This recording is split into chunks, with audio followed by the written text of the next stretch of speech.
This is the DYU C1 and it is a step-through style e-bike for city commutes. 26-inch sized rims with this. It's got mechanical disc brakes which are 160 millimeter, rear hub motor which is 500 watts. It's a 36 volt system, and our removable battery here in the frame is using brand cells, so either Samsung or LG, 10 amp hours, giving us a range DYU claims of up to 65 kilometers. Now it does have a throttle here, an accelerator, push down style, that if you just use that in the moped only mode will give us a range then of around about 40 or so kilometers. It does have a large seat, a bike rack that it comes with, and the weight of this bike is 25 kilos. And looking at our bike right now, I do like the fact that it does have those elastic straps included. Now, it's rated for up to 25 kilos, which is a good load capacity there. So you can put, a lot of things on there. Your shopping, some bags, whatnot. You get the idea. Kickstand works well, no rattling from it. The mechanical pull brakes here, so cable pull, mechanical disc brakes, 160 millimeter. I really do wish they went with hydraulic. This is my biggest complaint of the bike, is the braking performance. You'll see later with my tests. And the rear reflector, so no actual light here. Now the mudguards, they are made out of plastic, so we don't need to worry about stone chips, vibrations from having metal ones, and it rusting or anything like that. Now the pedals are fine. They're not Welgo pedals or brand pedals. The seat has a lot of padding to it. It is very comfortable and helps the comfort of the ride here. An upright riding position, slightly swept back handlebar, which does suit the step-through style of the bike.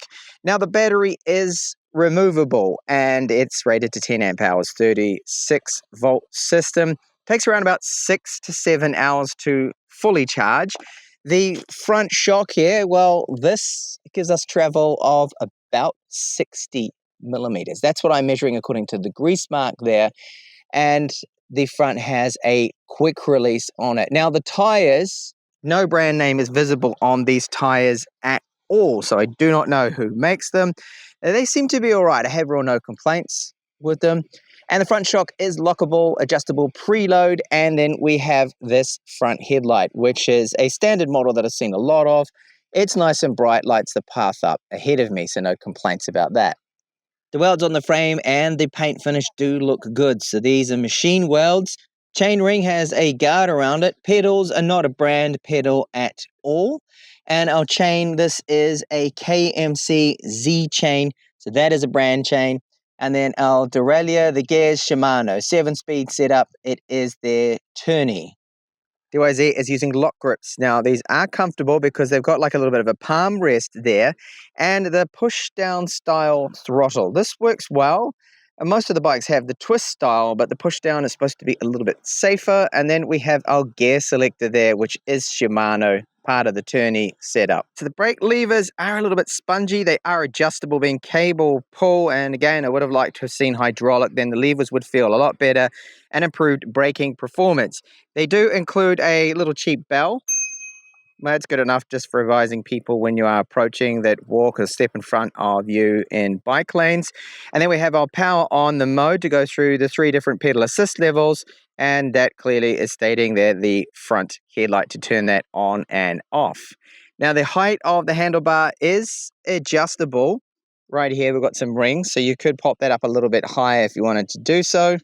Now the screen, I'm trying to show it to you, but it doesn't agree with the shutter rate of my camera that I'm using. It's a very basic screen that shows your battery level, your speed, and then your assist mode that you are in, 1 to 3. So you get an E for Eco, D for what I believe would be just the drive mode, the standard mode, and S for Sport, the maximum power mode. So a 10 amp hour battery is locked into place. You have this special key that it comes with, and when you unlock it, it just pops it up a little bit, and then you can remove the whole 10 amp hour battery. You have 2 options. You can charge it within the bike or out of the bike if you decided to leave your bike, for example, outside, downstairs, and take the battery inside and charge it. The motor peaks at 500 watts. It is a 36 volt system that it runs off, and it can get us up to assisted speeds of 25 kilometers per hour. And the ride test now of the C1. So the step-through design does make it very comfortable to get on, and the large seat, as I pointed out before, a lot of padding. It's comfortable. It is an upright riding position, as I'll show you as I hop on. So you can use the push-down accelerator, this style of throttle, a little bit different than the typical twist style, and that will get you up to a speed of about 15 kilometers per hour in the eco mode. If I put it into the drive mode, that's going to get me up to about 19, 20, and then the sport 25 kilometers per hour. And I haven't even started to pedal yet, but check with your country if this is legal or not to have an accelerator, the throttle on it, because here in Spain it isn't. I don't believe it is, at least not at these speeds of 25 kilometers per hour. So pedaling now, it is a speed sensor at this price point, and it's not bad, the speed sensor. It doesn't take too long to kick in and start giving you that power. It cuts out reasonably quick. Some of the other speed sensors I've tested out, they can hang, so you stop pedaling and there's a noticeable second or maybe more where it still keeps powering ahead, even though you don't want that. But with the DYU C1 here, it is good. It doesn't do that, so that is great there. So comfortable upright position, you're not going to get a sore back, you're not leant over, which is very good, and no rattling from the bike at all too. Now to test that front shock, it is very bumpy along here. These pavers are all over the place, up and down, and it is making the ride a little smoother. No rear shock, however, so it is a bit bumpy, but it is certainly better than having no shock on the front, and the spongy large seat does help. Alright, and here we are at my climb test spot. So on their website, DYU claims that it can handle climbs of 15 degrees, and this is a 500 watt motor, 36 volt system. I'm in the lowest gear. I am in D, so that's the mid power level. So 2 of 3. I'll put it into the sport mode now, and this is faring a little better. Now it's not too bad considering it's got the gear. So I got it in the lowest gear here, and I'm doing currently 11 kilometers per hour according to the screen.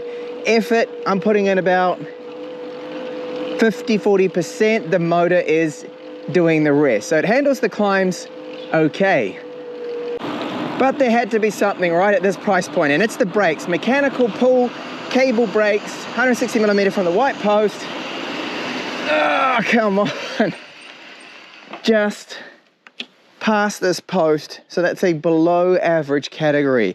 Now the brakes, a word of warning here, when you first get this bike, they are bad. Yeah, you need to bed them in. A good 20 kilometers or so of braking.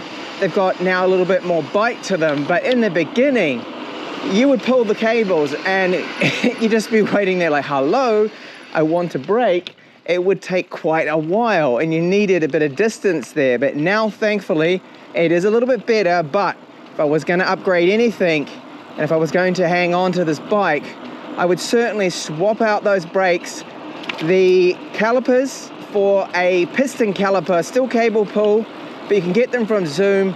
They're reasonably cheap and it would really improve the braking performance, just swapping out those calipers with some hydraulic piston ones from Zoom. And I'm reaching the end of my test circuit that I do with these e-bikes and when I review the e-scooters. So it is a smooth ride, the C1. It's comfortable, upright position, you're not going to get a sore back. Front shock works fine, no rattling noises. It's just really those brakes. That is the only area of criticism from me, is the braking performance should be better. It should have hydraulic disc brakes, I think, even around the €1,000 mark. Now the range of it, the battery bar here is a little difficult to gauge because when you go up climbs it really drops off, and now I'm looking at here 3 bars and I've covered already 28 kilometers, and what I've worked out is I'm looking at just around about 50 kilometers, over 50 kilometers range with this bike with a 10 amp hour battery.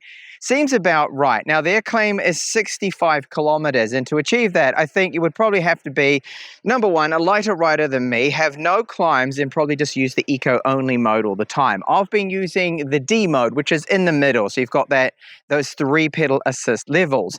So the frames, the welds, the reinforcing here, all check out. I do like the bike rack it comes with. It's very practical with the elastic band.